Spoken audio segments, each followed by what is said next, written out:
À quel âge peut-on recevoir du Botox? Il n'y a pas d'âge. Pourquoi n'y a-t-il pas d'âge? Je vous ai précisé tantôt que le Botox n'a pas qu'une utilisation cosmétique. Il a aussi des utilisations thérapeutiques. Alors, chez les enfants qui ont des yeux croches, en ophtalmologie, le Botox est beaucoup utilisé. Après ça, quand on gagne en âge, ici chez les enfants, ce sera, vous avez vu tout le monde dans les journaux, le petit bébé qui faisait une hypersalivation. Alors, tellement qu'il salivait qu'il s'étouffait.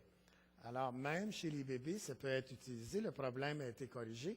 Et tout dernièrement, à Montréal, un enfant qui ne pouvait pas parler et qui ne vous pouvait pas manger, avaler, il devait respirer qu'une trachéotomie. Son médecin a administré au niveau des cordes vocales et du larynx du Botox. Et avec cette substance, l'enfant s'est mis à parler. L'enfant aussi à avaler. Alors, quand on est rendu plus à ces âges-ci, on utilise le Botox beaucoup plus de façon cosmétique pour enlever nos rides d'expression.